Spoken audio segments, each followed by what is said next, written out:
Hi Harish, welcome to only my health. Harish, मैं ये जानना चाहता हूँ कि आपकी जो ये कमिंग आउट स्टोरी थी, तो मुझे उसकी स्टोरी जाननी है। एंड सेकंड, आपको क्या मोटिवेट किया कि आप एक एक्टिविस्ट बने? पहले तो आपका शुक्रिया अदा करता हूँ मैं इस बात के लिए कि आप इस मुद्दे के बारे में बात कर रहे हो। और ये पहल जो है सिर्फ प्राइड मंथ के दौरान नहीं, सारे साल हमें इस चीज़ के बारे में बात करनी चाहिए। अ, मेरी जो जर्नी है सेक्सुअलिटी की, जब मैं स्कूल में था तब मुझे पता है कि मुझे बहुत डर लगता था। मुझे लड़कों से बहुत डर लगता था, और इस वजह से डर लगता था क्योंकि मेरा बहुत कम उम्र में, 7 साल की उम्र में मेरा बाल यौन शोषण हुआ था। उसकी वजह से मैं गे नहीं हूँ, मगर उस दौरान इस बारे में कोई भी इस बारे में बात नहीं करता था। No one used to talk about child sexual abuse.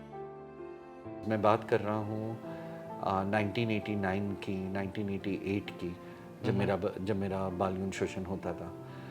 और जब मैं स्कूल के सेकेंडरी एजुकेशन तक आया, तब बात ये हुई कि लोगों को पता चल गया कि मेरा बाल यौन शोषण हुआ है। मेरे लिए सेक्सुअलिटी बहुत डिस्टॉर्टेड था। मेरी यौनिकता के बारे में मुझे पता नहीं था। मुझे, और उस दौरान हम इन चीज़ों के बारे में खुल के बात नहीं करते थे, तो मुझे पता नहीं था कि शब्द क्या हैं। मुझे तो हम लिंग और योनि के बारे में बात नहीं करते हैं, हम सही शब्द नहीं जानते हैं। तो इस समय पर इस संदर्भ में जहाँ पे हमें सही शब्द का भी पता नहीं है, उस दौरान ये कहना कि मैं गे हूँ या लेस्बियन हूँ या कोई भी यौनिकता या सेक्सुअलिटी जोड़ना, उस वक्त नेक्स्ट टू इम्पॉसिबल था।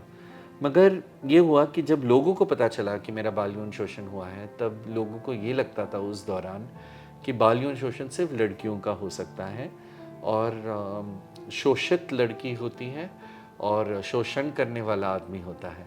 यही लोग सोचते थे। किसी को ये पता नहीं था कि शोषित एक लड़का हो सकता है और शोषण करने वाला एक आदमी हो सकता है, ये किसी को पता नहीं था। हम ना सेक्स के बारे में साइंटिफिकली भले ही बात ना करें, मगर सेक्स के बारे में बात ज़रूर करते हैं। किसी का अफेयर के बारे में या किसी के सेक्सुअल रिलेशनशिप्स के बारे में, वो हम बड़ी एज अ रूमर, एज किसी की बदनामी करने के लिए हम ज़रूर बात करते हैं। गॉसिप के रूप में। गॉसिप के रूप में बड़े ज़रूर बात करते हैं। तो गॉसिप ये था कि मैं एक आदमी के साथ सोया हूँ, ये उन्हें पता नहीं था कि मेरा शोषण हुआ था। जब कॉलेज में सबको ये बात पता चली, तो मेरा मानसिक संतुलन इस कदर बिगड़ा कि I tried killing my self. मैंने 3 बार अपनी जान लेने की कोशिश की। मैं बॉम्बे के खालसा कॉलेज में पढ़ाई करता था, और खालसा कॉलेज में मैंने 3 बार अपनी जान लेने की कोशिश की, क्योंकि मेरे दोस्त जो थे, मुझे खुद नहीं पता था कि मेरी सेक्सुअलिटी क्या है। और ज़्यादातर जब बच्चों के साथ बाल यौन शोषण होता है, तो वो अपनी ज़िंदगी, अब वो एक ज़िंदगी नहीं जीते, वो 2 ज़िंदगी जीते हैं। एक ज़िंदगी जब उनके साथ शोषण हो रहा है, और एक ज़िंदगी वो जब उनके साथ शोषण नहीं हो रहा है। और बच्चों में ये अद्भुत शक्ति होती है कि जिस चीज़ से उनको हानि पहुंचती है, तो ऐसा भी हो सकता है उनके ज़िंदगी में कि वो उस चीज़ के बारे में सोचे ही नहीं। तो मुझे याद ही नहीं आता था जब मेरे साथ शोषण नहीं होता था, या फिर सोचो मैं अपने दोस्तों के साथ बात कर रहा हूँ, उस दौरान मुझे याद ही नहीं आता था कि मेरे साथ शोषण हुआ है। तो मैं 2 ज़िंदगियाँ जीता था, और दोनों ज़िंदगियाँ कभी जुड़ते नहीं थे। Those were like 2 parallel lines which never used to meet. तो ये होता था मेरे ज़िंदगी में अराउंड दैट टाइम। बट जब लोग चिढ़ाने लगे मुझे, चिढ़ाने लगे इसलिए क्योंकि मैं चलता अजीब था कभी, और मैं चलता इसलिए अजीब था क्योंकि एक रात पहले मेरा शोषण हुआ था, तो मैं अजीब से चलता था कभी कभी। और कभी मैं बहुत कॉन्शियस महसूस करता था खुद को जब लोग मुझे पीछे से देखते हैं, क्योंकि मेरा बाल यौन शोषण हुआ 7 साल की उम्र में चालू हुआ, मगर मेरा शोषण होते रहा 18 साल की उम्र तक, यानी कि 11 साल मेरे साथ शोषण हुआ। आपने किसी को बताई ये बात?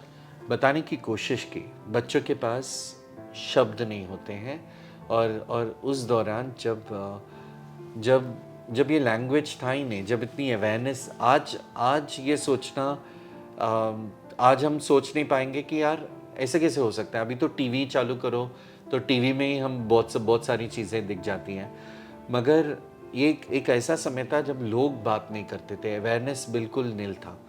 जब जब उस वातावरण में बच्चों को खुल के बात करना, और कौन से शब्दों का प्रयोग करूं, मैं क्या बोलूं, और मैंने कोशिश की, एक दो बार पहल की। एक तो मुझे याद नहीं आता था, और जब एक दो बार जब याद आया तो मैंने पहल की अपनी माँ को जाके बताने की। मम्मी को मैंने बताया, पहली बार मैंने बताया कि माँ मुझे मेरे अंकल यहाँ वहाँ छूते हैं, मुझे अच्छा नहीं लगता। तो माँ ने कहा अंकल के पास मत जाओ। तो क्योंकि मम्मी को पता था कि मैं बहुत कॉन्शियस था अपने बॉडी के बारे में, कि लोग करते हैं ना, बट पे मार देते हैं, पिछवाड़े पे लात मार देंगे, या बच्चे बॉयज़ जैसे खेलते थे, स्पैंक कर देते हैं। स्पैंक कर देने। तो वो सारी चीज़ों से मैं बहुत चिढ़ता था, बिकॉज जब लोग ऐसे करते थे मुझे दर्द होता था। जब दर्द होता था मुझे याद आता था कि मेरे साथ शोषण हुआ है। जब तक कि दर्द नहीं हो रहा है या फिर मैं उसके बारे में नहीं सोच रहा हूँ, तब मैं एकदम अपनी ज़िंदगी में खुश था। तो पीपल ने उसको मजाक बनाया, उसको गॉसिप बनाया, and that led to me trying to kill myself 3 times। और what doesn't kill you makes you stronger. और उसी दौरान मेरी ज़िंदगी में एक कुत्ता आया था, और जो इंसानों ने नहीं किया वो मेरे कुत्ते ने किया। तो मैं अपने कुत्ते के पैरों के बीच में जाके मैं रोया करता था, और वो हर बार जब मेरे आंख से आंसू आते थे वो मेरे आंसू छाटता था। और उसी हिम्मत की वजह से, इसलिए डॉग और god are mirror images of each other. मैं भगवान पे विश्वास भले नहीं रखता था वो टाइम, मुझे कुत्तों पे विश्वास था। So I think the energy of my dog saved me. और मुझे पता था कि खालसा कॉलेज बॉम्बे में, वही कॉलेज में मैं एक दिन कॉलेज के में I was very good with performing arts, because कोई भी जगह जहाँ पे मुझे मैं बन के नहीं रहना हो, मुझे और किसी का किरदार निभाना हो, I was very good at that. तो मुझे लगता था कि and that was also an escape route for me, कि जहाँ पे मुझे खुद के बारे में नहीं सोचना है, मुझे ये किरदार निभाना है। तो around that time I was on stage and I was suppose to act on something, but mic मेरे हाथ में था, क्राउड मेरे सामने था, और एकदम, और लोग डराते भी है ना, बोले एकदम सरदार, macho sardar crowd over there, and I came from a South Indian college school. तो मुझे बहुत डर था, और वो भी टिमिड बॉय, एकदम डरा हुआ सहमा हुआ सा लड़का। और ये लोग सब चिढ़ा रहे थे, बहुत सारे शब्दों का प्रयोग किया उन्होंने, गे, बाइला, होमो सब बोल रहे थे, और माइक मेरे हाथ में था। बट इस बार बात कुछ अलग थी। इस बार भले ही गॉड मेरे साथ ना हो, डॉग मेरे साथ था इन स्पिरिट। तो I took the mic close to my mouth and मैंने कहा कि मैं 7 साल की उम्र का था जब मेरा बलात्कार हुआ, और माँ कसम 7 साल की उम्र में बहुत मज़ा आया। और मैंने सरकास्टिकली बोला, माइक बंद किया, क्राउड में थ्रो किया माइक को, and I went to the restroom and I put water in my eyes. और फिर मैं बाहर आया तो वही कॉलेज के प्रिंसिपल ने मुझे कॉलेज के स्टेज में ले किया, और वही क्राउड ने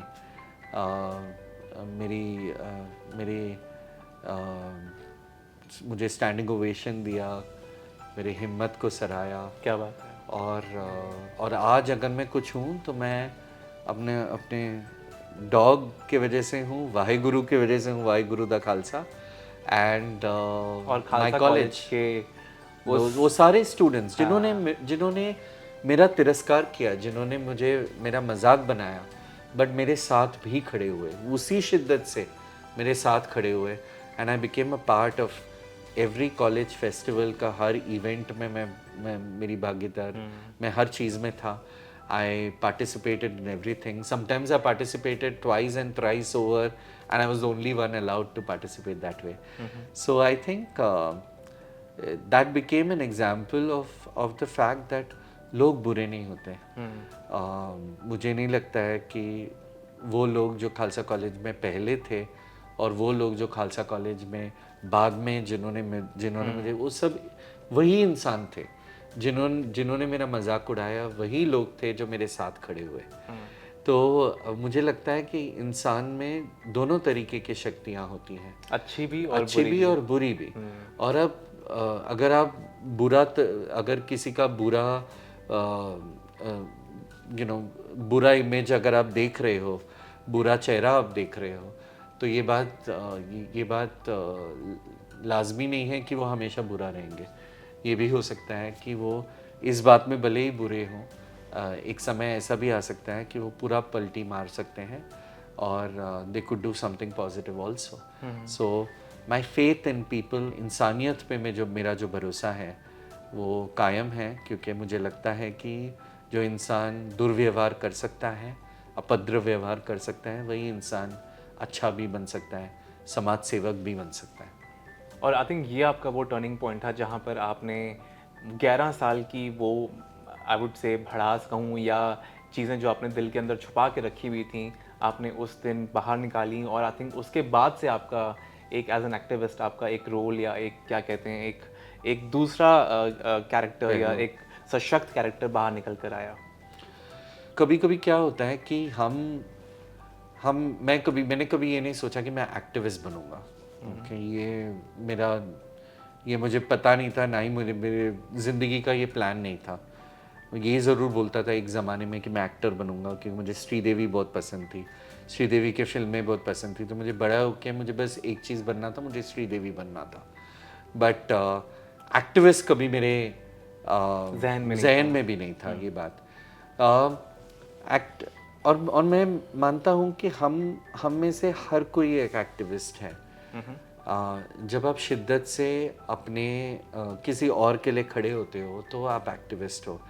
एक्टिविस्ट सिर्फ वो शख्स नहीं है जो टीवी में आके बात करते हैं या फिर जिनके इंटरव्यूज़ होते हैं.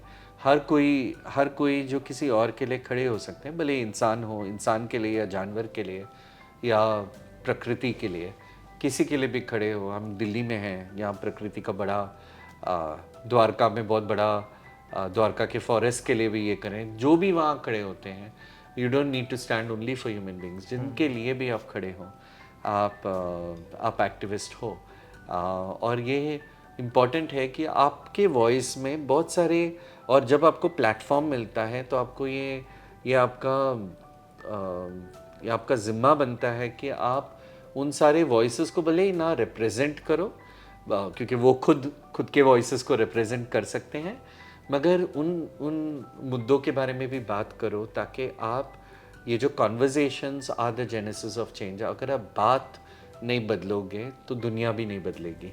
तो बातों को बदलने का जो ज़रिया है वो ऐसे टेलीविज़न इंटरव्यूज़ हैं, डिस्कशंस हैं, पैनल्स हैं, और उससे ही मेंटल हेल्थ और अपना फिज़िकल हेल्थ या एनवायरमेंटल हेल्थ को बड़प्पन मिल सकता है. ओनली व्हेन जब हम बातें करेंगे इसके बारे में, और भले ही वो बाल यौन शोषण के बारे में हो या किसी की सेक्सुअलिटी के बारे में हो, उसके बारे में हम तभी आगे बढ़ पाएंगे जब हम ज़्यादा अवेयरनेस क्रिएट कर पाएंगे, जब हम इन मुद्दों के बारे में बात करेंगे. Thank you so much Harish, आपने इतना अपना कीमती वक्त दिया हमारे चैनल ओनली माय हेल्थ के लिए, और इस वीडियो के थ्रू आपने काफ़ी सारी अवेयरनेस फैलाई. So thank you once again for that. Thank you so much.